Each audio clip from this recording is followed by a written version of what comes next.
Olá, para você que nos acompanha sempre aqui no Jornal da Record News, hoje nós temos mais um assunto importante que diz respeito não só à questão dos direitos humanos, mas diz respeito também da história recente do nosso país.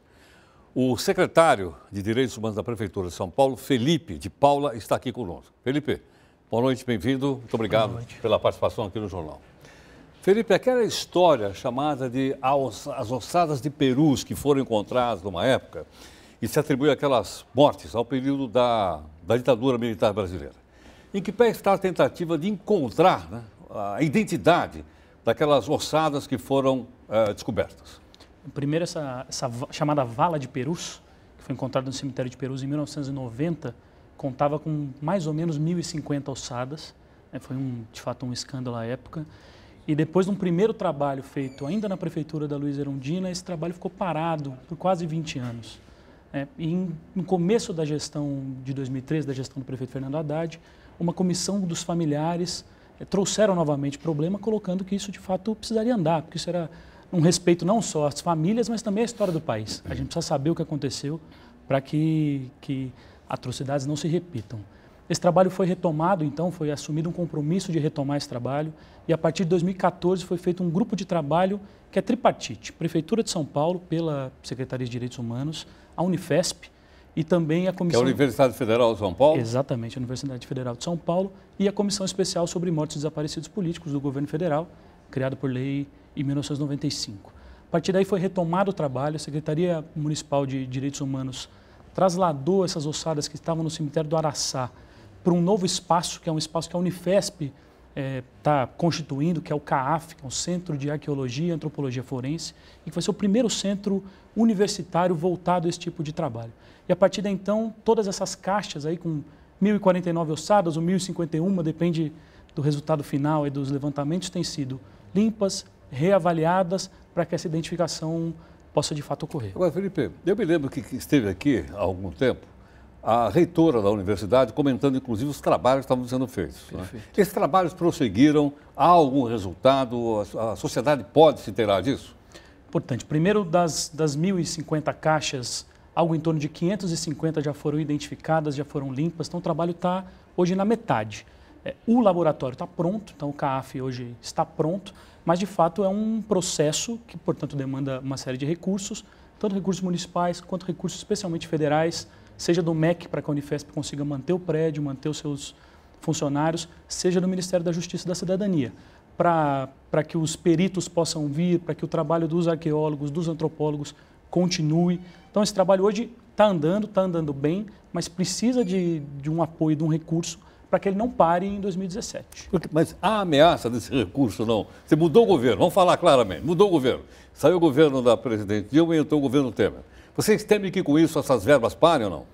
A gente teve alguma dificuldade, fez uma visita ao Ministério da Justiça, deixando clara a importância desse trabalho. É um trabalho, como a gente disse, fundamental para a história do país. Claro. E que linka passado e presente. O tema do desaparecimento é um tema presente nesse país e a gente precisa entender o que aconteceu.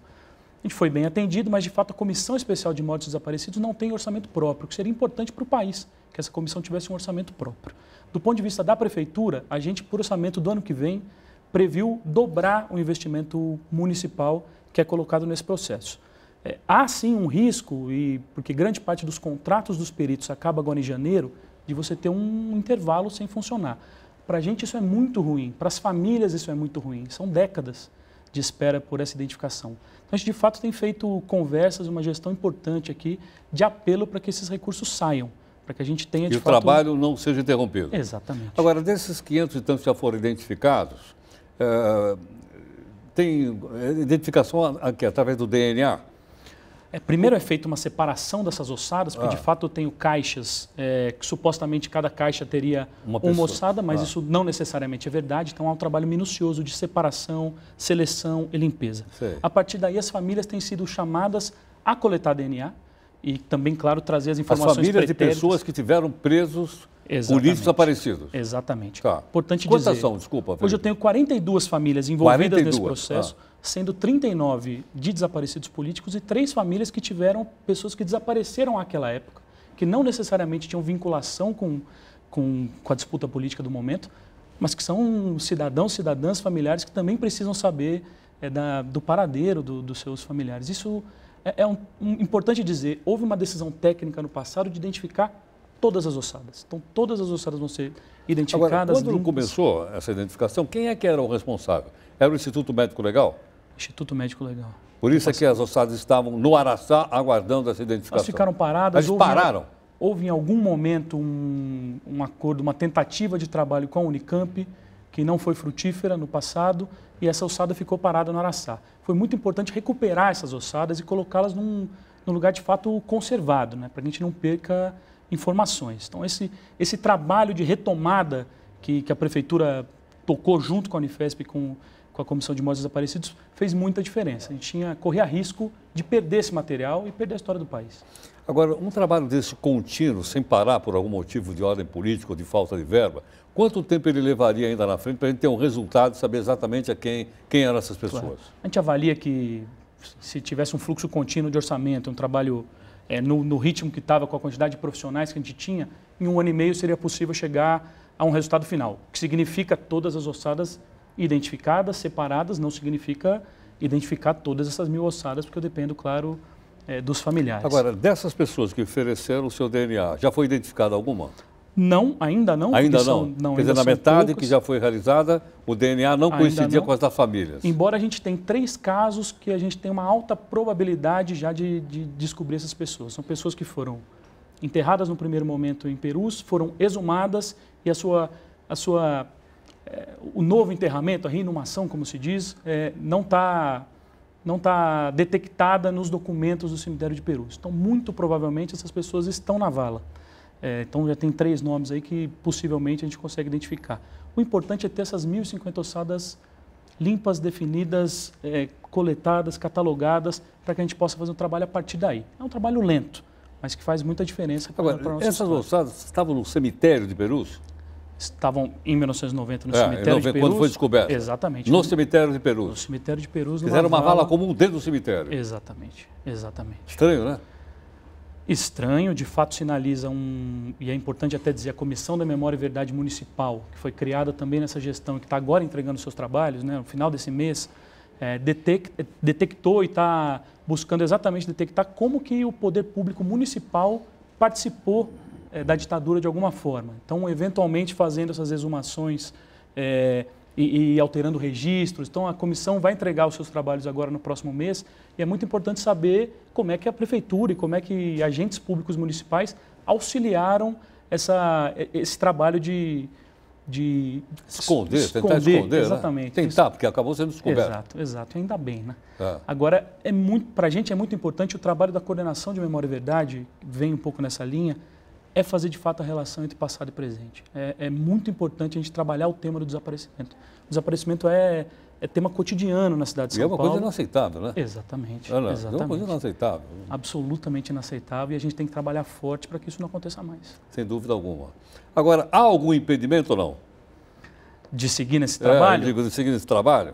Eu acho que não. A gente precisa, de fato, conscientizar da relevância desse trabalho, seja em respeito às famílias, seja em respeito à história do Brasil, seja em respeito ao trabalho que já está pela metade. É importante que o governo federal se conscientize, que o MEC, de fato, libere os recursos para a Unifesp. A Unifesp precisa pagar o aluguel do espaço, precisa requalificar ou qualificar de maneira integral o seu laboratório. Então, é importante que isso fique marcado na história do país. A gente espera que esse orçamento, de fato, saia. A gente espera que a Câmara aprove o orçamento que foi enviado pela Prefeitura Câmara Municipal de São Paulo. Exatamente. A gente pediu R$880 mil, que é o ponto de vista local. A gente espera que isso seja integralmente aprovado para que esse trabalho siga no que vem. Agora, esse laboratório ficaria concentrado só nesse caso que você está citando, ou esse laboratório poderia sobreviver para prestar outros serviços à sociedade além desse? Ele pode e deve. Pode e deve. Começa com esse trabalho. Porque não tem um laboratório semelhante no país. Do ponto de vista universitário ou autônomo, não. Então, em geral, esse tipo de trabalho é feito dentro da Secretaria de Segurança Pública, o que, por um lado, é aceitável, mas de outro pode nos causar problemas quando eu tenho, por exemplo, vítimas da própria Força de Segurança. Então é importante ter um laboratório autônomo, um laboratório com pesquisadores, independente. Isso é central para o país. E é o primeiro dessa natureza. Então é bom que ele se fortaleça, tenha isso como um caso piloto, mas que siga fazendo esse trabalho dentro do país. Importante dizer também, há um acordo que deve ser firmado até o final do ano, com um laboratório especializado em cruzamentos de DNAs na Bósnia. Foi tecnicamente o laboratório escolhido para que faça esse auxílio, para cruzar essas informações. Eles têm essa tecnologia lá? Eles têm essa tecnologia bastante avançada. Havia uma dúvida entre 2 laboratórios, um norte-americano, um bósnio, e o bósnio se mostrou como mais adequado. Está em processo de contratação esse acordo com o laboratório feito pelo Ministério da Justiça e Cidadania. Tá bom. Bom, a gente vai acompanhar, obviamente, a gente espera que, né, como você falou, isso é importante para a história do Brasil, importante para as pessoas que tiveram, né, seus familiares desaparecidos e, mais do que tudo, para que essas coisas não venham a se repetir nunca mais na história do nosso país. É isso. Direito, memória e verdade é isso. É conhecer para que não mais se repita tudo aquilo que a gente não aceita. É importante deixar essas marcas na sociedade, mostrar o que aconteceu, mostrar de fato quem foram os responsáveis, os resultados disso, para que a gente tenha um futuro melhor e não de retrocesso. Felipe, obrigado pela gentileza. Prazer em conhecê-lo. Prazer todo meu. Muito obrigado. Bom, está aí mais um tema de relevância que você acompanha conosco aqui no nosso Jornal da Record News, né?